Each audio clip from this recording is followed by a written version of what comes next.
क्या सच में इस दुनिया में कुछ ऐसे लोग होते हैं जो कभी मरते नहीं, जो समय के साथ गायब तो हो जाते हैं लेकिन खत्म नहीं होते?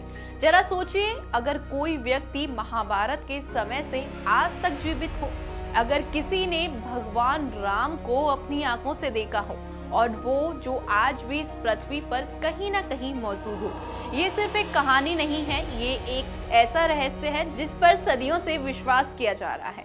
नमस्कार, श्री दिशा भक्ति देख रहे हैं आप और मैं हूं आपके साथ प्राची मिश्रा। आज की इस वीडियो में हम खोलने जा रहे हैं एक ऐसा रहस्य जो आपको हैरान कर देगा। हम बात करेंगे उन 7 चिरंजीवियों की जो अमर हैं, जो कलयुग में भी जीवित माने जाते हैं और जिनका अस्तित्व आज भी लोगों के बीच चर्चा का विषय बना हुआ है। तो वीडियो को अंत तक जरूर देखिएगा, क्योंकि हर कहानी के साथ रहस्य गहरा होता जाएगा। चिरंजीवी ये शब्द सुनते ही मन में एक अलग ही भावना जागती है। चिरंजीवी का अर्थ होता है जो चिर यानी कि हमेशा और जीवी यानी जीवित रहे। लेकिन यह अमरता सिर्फ शरीर की नहीं होती, ये एक ऐसी दिव्य शक्ति है, एक ऐसा उद्देश्य है जो पुराणों में कहा गया है कि 7 चिरंजीवी तब तक जीवित रहेंगे जब तक इस संसार में धर्म और अधर्म की लड़ाई चलती रहेगी। इनका काम है समय समय पर संतुलन बनाए रखना, धर्म की रक्षा करना और मानवता को सही दिशा दिखाना। लेकिन सबसे दिलचस्प बात यह है कि ये खुलेआम हमारे सामने क्यों नहीं आती? क्या ये किसी श्राप का असर है या फिर ये एक ऐसी योजना है जिसे हम समझ नहीं पाते? जय हनुमान।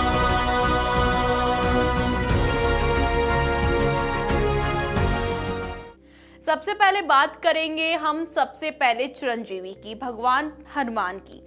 हनुमान जी सिर्फ एक भक्त नहीं, बल्कि शक्ति और भक्ति समर्पण का सबसे बड़ा प्रतीक माने जाते हैं। भगवान हनुमान जी को चिरंजीवी यानी अमर कहा गया है। मान्यता है कि वे आज भी इस पृथ्वी पर मौजूद हैं और अपने भक्तों के दुख दूर करते हैं। लेकिन यह सवाल अक्सर उठता है कि आखिर हनुमान जी को अमर रहने का वरदान कैसे मिला? इनकी एक बहुत ही भावुक कथा है। रामायण के अनुसार जब हनुमान जी अशोक वाटिका में माता सीता को श्री राम की अंगूठी देकर उनका संदेश सुनाते हैं, तब माता सीता उनकी भक्ति, साहस और निष्ठा से अत्यंत प्रसन्न हो जाती हैं। उसी समय माता सीता हनुमान जी को आशीर्वाद देती हैं कि वे चिरंजीवी रहें, अर्थात उनका कभी भी अंत ना हो। यह केवल एक वरदान नहीं था, बल्कि उनकी सेवा, समर्पण का सम्मान भी था। इसके साथ जब लंका का युद्ध समाप्त हुआ और भगवान श्री राम अयोध्या लौट आए, तब भी हनुमान जी ने अपनी भक्ति और सेवा में कोई भी कमी नहीं आने दी। वे हर समय अपने प्रभु की सेवा में लगे रहते थे। लेकिन समय के साथ जब भगवान श्री राम अपने धाम लौटने का निर्णय ले रहे थे, तब यह सुनकर हनुमान जी अत्यंत दुखी होने लगे। उन्हें लगा कि जब उनके प्रभु ही इस संसार में नहीं रहेंगे तो उनके जीवन का उद्देश्य क्या रहेगा। अपने दुख को लेकर हनुमान जी माता सीता जी के पास पहुंचे और बोले, माता, आपने मुझे अमर होने का वरदान तो दे दिया है, लेकिन जब मेरे प्रभु राम ही इस संसार से चले जाएंगे तो मैं अकेला क्या करूंगा? इतना कहते हुए वे भावुक हो गए और यहाँ तक कि कह दिया कि ये वरदान आप वापस ले लीजिए। तब माता सीता ने भगवान श्री राम का ध्यान किया और प्रभु प्रकट हुए। श्री राम ने हनुमान जी को गले लगाया और उन्हें समझाया कि इस संसार में कोई भी सजीव सदा के लिए नहीं रहता, लेकिन उन्हें जो वरदान मिला है वह विशेष है। श्री राम जी ने कहा कि हे हनुमान, जब तक इस धरती पर मेरा नाम लिया जाएगा, जब तक राम कथा सुनाई जाएगी, तब तक तुम इस संसार में रहोगे और मेरे भक्तों की रक्षा करोगे। यह सुनकर हनुमान जी को अपने जीवन का नया उद्देश्य मिल गया। उन्होंने अपने प्रभु की आज्ञा को स्वीकार किया और चिरंजीवी होकर इस संसार में रहने का संकल्प लिया। तभी से यह मान्यता है कि जहाँ कहीं भी राम का नाम लिया जाता है, वहाँ हनुमान जी अवश्य ही उपस्थित होते हैं और अपने भक्तों के संकट दूर करते हैं।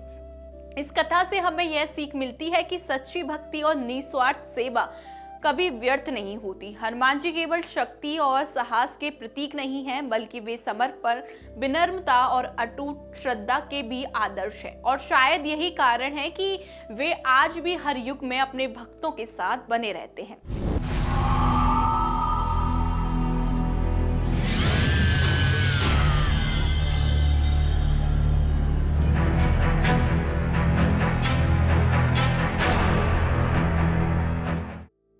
अब हम बात करेंगे अश्वत्थामा की, जो सबसे रहस्यमयी और डरावने चिरंजीवी माने जाते हैं। अश्वत्थामा महाभारत का एक ऐसा पात्र है जिसकी कहानी जितनी वीरता से भरी है उतनी ही दुख और श्राप से भी जुड़ी हुई है। वे महान गुरु द्रोणाचार्य के पुत्र थे, जिनका जन्म भगवान शिव के आशीर्वाद से माना जाता है। जन्म के समय ही उनके माथे पर एक दिव्य मणि थी जो उन्हें रोग, भय और भूख से बचाती थी। वे एक शक्तिशाली योद्धा थे, लेकिन उनके जीवन में एक गहरा दर्द भी था, गरीबी और अपमान का। बचपन में जब उनके पास दूध नहीं था और उनका मजाक उड़ाया गया, तब से उनके अंदर एक जिद और आक्रोश पैदा हो गया। यही कारण है कि वे कौरवों के, खासकर दुर्योधन के बेहद करीबी बन गई। महाभारत के युद्ध में अश्वत्थामा ने कौरवों की ओर से लड़ाई लड़ी। उनके पिता द्रोणाचार्य युद्ध में अजय थे, लेकिन एक चाल के कारण उनका अंत हो गया। जब यह झूठ फैला कि अश्वत्थामा मर गया है, तो द्रोणाचार्य ने शस्त्र त्याग दिए और उसी अवस्था में उनकी हत्या कर दी गई। अपने पिता की इस मृत्यु से अश्वत्थामा के मन में बदले की आग भड़क गई। क्रोध और दुख में अंधे होकर उन्होंने भयंकर निर्णय लिया कि पांडवों से बदला लिया जाएगा। युद्ध समाप्त होने के बाद एक रात अश्वत्थामा ने पांडवों के शिविर पर हमला किया। उन्होंने युद्ध के नियमों को तोड़ते हुए सोते हुए योद्धाओं पर आक्रमण किया और द्रौपदी के 5 पुत्रों सहित कई निर्दोषों की हत्या कर दी। यह कार्य न केवल अधर्म था बल्कि अत्यंत क्रूर भी था। उन्होंने यह सब पांडवों को मारने के भ्रम में किया था, लेकिन असल में उन्होंने मासूमों का वध किया। जब पांडवों को इस घटना का पता चला तो वो काफी क्रोधित हो गए। अंततः अश्वत्थामा का सामना भगवान कृष्ण और अर्जुन से हुआ। अपनी जान बचाने के लिए उन्होंने ब्रह्मास्त्र का प्रयोग किया, एक ऐसा विनाशकारी अस्त्र जो पूरे संसार को नष्ट कर सकता था। अर्जुन ने भी उनका सामना करने के लिए ब्रह्मास्त्र छोड़ा, लेकिन ऋषि व्यास ने हस्तक्षेप से अर्जुन ने अपना अस्त्र वापस ले लिया। अश्वत्थामा नहीं कर पाए और उन्होंने उस अस्त्र को उत्तरा के गर्भ की ओर मोड़ दिया, जिससे पांडव वंश समाप्त हो जाए। भगवान श्री कृष्ण ने अपनी दिव्य शक्ति से उस अजन्मे शिशु को बचा लिया, लेकिन अश्वत्थामा के इस घोर अधर्म से क्रोधित होकर श्री कृष्ण ने उन्हें भयंकर श्राप दे दिया। उन्होंने कहा कि अश्वत्थामा हजारों वर्ष तक इस धरती पर तुम भटकते रहोगे। उनके शरीर में घाव और पीड़ा कभी खत्म नहीं होगी और उन्हें ना तो प्रेम मिलेगा ना ही शांति। उनकी दिव्य मणि भी उनसे छीन ली गई, जिससे वे हर तरह से कष्ट झेलने के लिए मजबूर हो गए। तभी से अश्वत्थामा को श्रापित चिरंजीवी कहा गया। कहा जाता है कि ये एक ऐसा अमर व्यक्ति है जिसके लिए अमरता कोई वरदान नहीं है बल्कि एक सजा बन गया है। मान्यता है कि वे आज भी इस धरती पर कहीं ना कहीं भटकते रहते हैं, अपने कर्मों का फल भुगतते हुए। उनकी कहानी हमें सिखाती है कि क्रोध और बदले की भावना इंसान को इतना अंधा बना सकती है कि वह सही और गलत का फर्क भूल जाता है और उसके परिणाम जीवन भर बल्कि युगों युगों तक भुगतने पड़ते हैं।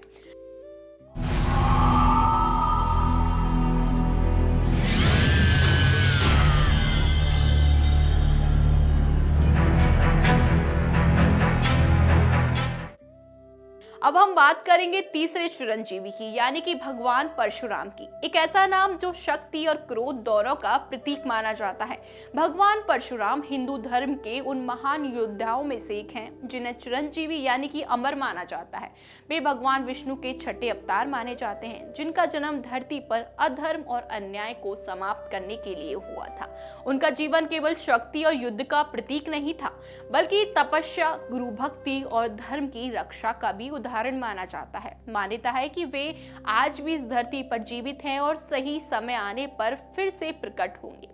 परशुराम बचपन से ही भगवान शिव के परम भक्त थे। उन्होंने कठोर तपस्या कर कर भगवान शिव को प्रसन्न किया।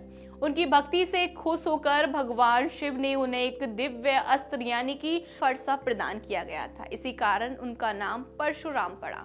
इतना नहीं, शिव जी ने उन्हें युद्ध कला और दिव्य शक्तियों का भी ज्ञान दिया था, जिससे वे अद्वितीय योद्धा बने थे। परशुराम का जीवन संघर्षों से भरा हुआ था। उनके पिता ऋषि जमदग्नि और माता रेणुका थे। एक समय ऐसा आया जब उनके पिता ने उनकी आज्ञाकारिता की परीक्षा ली और एक कठोर आदेश दिया। परशुराम ने बिना प्रश्न किए उस आदेश का पालन किया। उनकी इस अटूट आज्ञाकारिता और समर्पण से प्रसन्न होकर उनके पिता ने उन्हें वरदान मांगने को कहा। तब परशुराम ने अपनी माता को पुनर्जीवित करने और अपने परिवार को वापस सामान्य रखने का वरदान मांगा और साथ ही उन्होंने अमर रहने का भी वरदान प्राप्त किया। इसके बाद परशुराम ने अपने जीवन का उद्देश्य बना लिया कि धर्म की रक्षा करना और अत्याचारी राजाओं का विनाश करना। तब से पृथ्वी पर कुछ क्षत्रिय राजा अत्याचार करने लगे और अपनी शक्तियों का दुरुपयोग करने लगे। तब परशुराम ने उनका विनाश किया और धरती को उनके अत्याचारों से मुक्त कराया। उनका यह रूप दिखाता है कि जब अन्याय बढ़ता है तब अधर्म की रक्षा के लिए कठोर कदम उठाना आवश्यक हो जाता है। लेकिन परशुराम केवल एक योद्धा ही नहीं थे, बल्कि एक ऐसे महान गुरु भी थे। उन्होंने भीष्म, द्रोणाचार्य और कर्ण जैसे महान योद्धाओं को शिक्षा दी। यही कारण है कि उनका ज्ञान और प्रभाव कई युगों तक फैला हुआ है। मान्यता है कि कलयुग के अंत में जब भगवान विष्णु का अंतिम अवतार यानी कि कल्कि अवतार आएगा, तब परशुराम उनके गुरु बनेंगे और उन्हें युद्ध कला का ज्ञान देंगे। परशुराम की अमरता केवल एक वरदान नहीं थी, बल्कि एक जिम्मेदारी भी थी। कहा जाता है कि वे आज भी पृथ्वी पर कहीं तपस्या कर रहे हैं और धर्म की रक्षा के लिए सही समय का इंतजार कर रहे हैं। उनकी कहानी हमें यह सिखाती है कि शक्ति तभी सार्थक है जब उसका प्रयोग धर्म और न्याय के लिए किया जाए।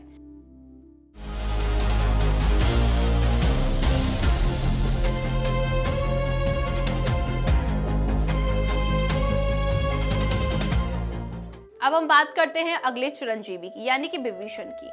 हिंदू धर्म ग्रंथों के अनुसार उन महान विभूतियों में से एक है विभीषण, जो लंका के राजा रावण के छोटे भाई माने जाते हैं। लेकिन उनका स्वभाव अपने परिवार से बिल्कुल अलग था।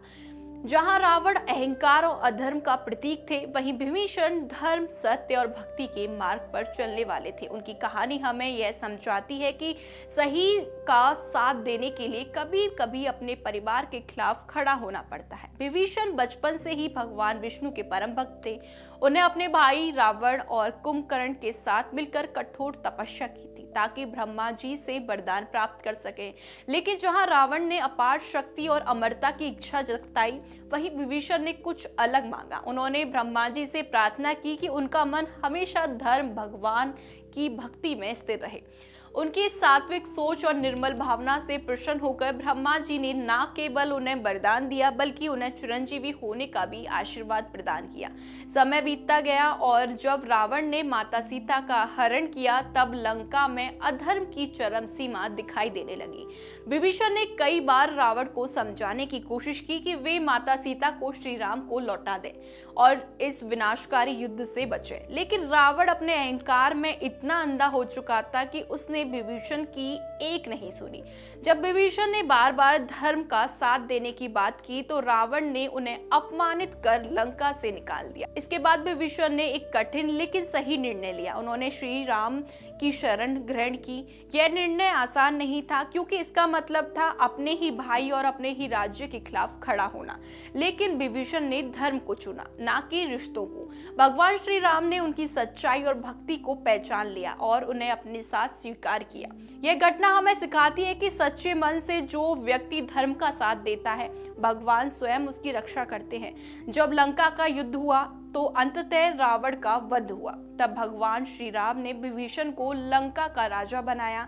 राज्याभिषेक के बाद श्री राम ने उन्हें आशीर्वाद दिया कि वे इस कल्प के अंत तक जीवित रहेंगे और धरती पर धर्म की रक्षा करते रहेंगे। इस प्रकार विभीषण को एक चिरंजीवी होने का आशीर्वाद मिला, जो केवल अमरता नहीं बल्कि एक जिम्मेदारी भी थी।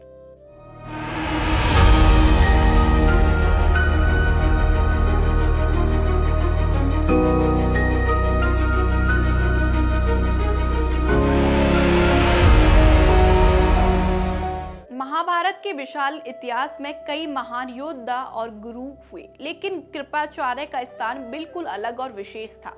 उन्हें उन 7 चिरंजीवियों में गिना गया। अश्वत्थामा, महाबली, व्यास, हनुमान, विभीषण और परशुराम और स्वयं कृपाचार्य, जिन्हें अमर माना जाता है। लेकिन उनकी अमरता की कहानी केवल एक वरदान नहीं बल्कि एक तप, ज्ञान और निष्पक्षता की मिसाल है। अब हम बात करेंगे कृपाचार्य की, जिन्हें चिरंजीवी माना जाता है। महाभारत के उन 7 चिरंजीवियों में से एक जिन्हें अमर माना जाता है, उनकी चिरंजीवी होने की कहानी उनके तप, तपस्या और निष्पक्ष स्वभाव से जुड़ी मानी जाती है।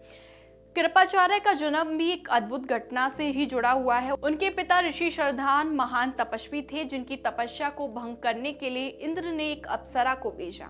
उसी घटना के परिणाम स्वरूप कृप और अपनी बहन कृपी का जन्म हुआ। जंगल में जन्मे इन दोनों बच्चों को जब शांतनु ने देखा तो उन्होंने दया भाव से उनका पालन पोषण किया। इसी कृपा के कारण उनका नाम कृपाचार्य पड़ा। बचपन से ही वे तेजस्विनी, बुद्धिमान और युद्ध कला में निपुण थे। समय के साथ कृपाचार्य कुरु वंश के राजगुरु बने। उन्होंने कौरवों और पांडवों दोनों को अस्त्र शस्त्र की शिक्षा दी। उनकी सबसे बड़ी विशेषता यह थी कि वे हमेशा निष्पक्ष रहते थे। युद्ध जैसे कठिन समय में भी उन्होंने अपने कर्तव्यों को निभाया, लेकिन उनके भीतर किसी के प्रति व्यक्तिगत द्वेष या फिर पक्षपात नहीं था। यही गुण उन्हें अन्य योद्धाओं से अलग बनाता था। कहा जाता है कि कृपाचार्य ने कठोर तपस्या और अनुशासन से अपने जीवन को इतना पवित्र बना लिया था कि देवता भी उनसे प्रसन्न होने लगे। कुछ मान्यताओं के अनुसार भगवान विष्णु ने उनकी भक्ति से प्रसन्न होकर एक वरदान दिया कि वे अगले जन्म तक जीवित रहेंगे और भविष्य में सप्त ऋषियों का स्थान प्राप्त करेंगे।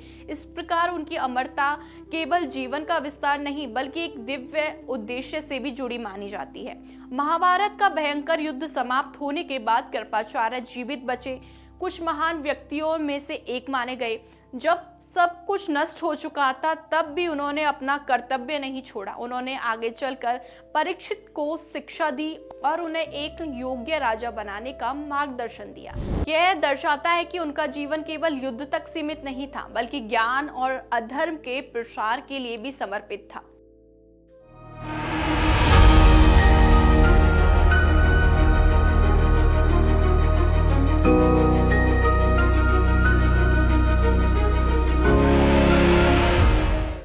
हिंदू धर्म के विशाल ज्ञान और परंपरा की बात हो और महर्षि वेदव्यास का नाम ना आए, ऐसा तो संभव ही नहीं हो सकता। धार्मिक मान्यताओं के अनुसार महर्षि वेदव्यास को भगवान विष्णु का अवतार माना जाता है। कहा जाता है कि जब कलयुग का प्रारंभ होगा और मनुष्य का स्मरण शक्ति और आध्यात्मिक क्षमता कमजोर होने लगेगी, तब भगवान विष्णु ने वेद व्यास के रूप में जन्म लिया। उनका उद्देश्य था वेदों और धर्मों के गूढ़ ज्ञान को सरल बनाकर मानव समाज के लिए सुरक्षित रखना। इसी दिव्य कार्य के कारण उन्हें इस कल्प के अंत तक जीवित रहने का वरदान प्राप्त हुआ। वेद व्यास का सबसे महान कार्य था वेदों का वर्गीकरण। पहले वेद एक ही विशाल ग्रंथ के रूप में थे जिन्हें समझ पाना सामान्य मनुष्य के लिए कठिन था। तब वेद व्यास ने उन्हें 4 भागों में विभाजित किया।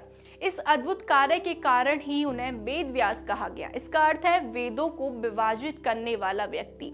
उनका यह योगदान इतना महान था कि उन्हें ज्ञान की अमरता का प्रतीक माना जाने लगा। लेकिन उनका कार्य यहीं समाप्त नहीं हुआ।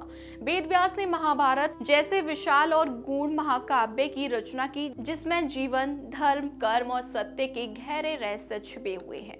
इसके अलावा उन्होंने 18 पुराणों और ब्रह्म सूत्रों जैसे महत्वपूर्ण ग्रंथों की भी रचना की। यह कहा जाता है कि महाभारत के माध्यम से उन्होंने जटिल वेद ज्ञान को आम जन तक पहुंचाया ताकि हर व्यक्ति धर्म का मार्ग समझ सके।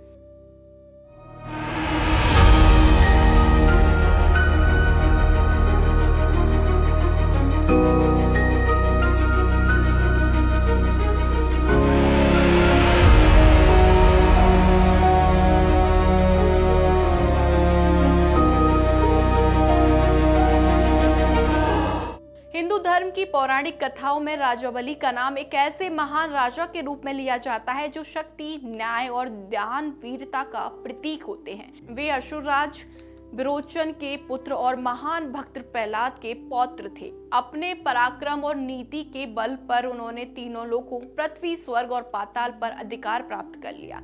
उनकी प्रजा उनसे बहुत प्रेम करती थी क्योंकि वे एक न्याय प्रिय और दयालु शासक थे। लेकिन उनकी बढ़ती शक्ति से देवता चिंतित हो गए। देवताओं के राजा इंद्र और अन्य देवताओं ने अपनी सत्ता खो दी। तो उन्होंने सहायता के लिए भगवान विष्णु की शरण ली। देवताओं की माता अदिति ने कठोर तपस्या की, जिससे प्रसन्न होकर भगवान विष्णु ने वचन दिया कि वे देवताओं की रक्षा करेंगे। इसके बाद उन्होंने एक छोटे ब्राह्मण बालक यानी कि वामन के रूप में जन्म लिया।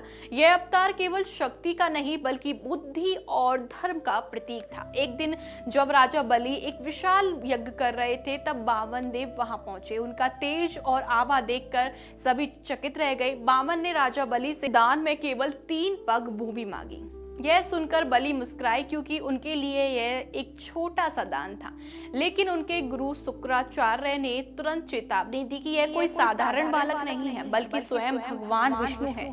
फिर भी बलि ने अपनी प्रतिज्ञा नहीं तोड़ी और दान देने का संकल्प लिया। जैसे ही बलि ने वचन दिया, वामन देव ने अपना विराट रूप धारण कर लिया। उनके पहले कदम से पूरी पृथ्वी समा गई और दूसरे कदम में पूरा स्वर्ग और तीसरे कदम के लिए कोई स्थान ही नहीं बचा। उस क्षण राजा बलि ने अहंकार को त्यागते हुए अपना सर झुका दिया और कहा, प्रभु तीसरा पग मेरे मस्तक पर रख लीजिए। यह केवल एक राजा नहीं बल्कि एक सच्चे भक्त का पूर्ण समर्पण था।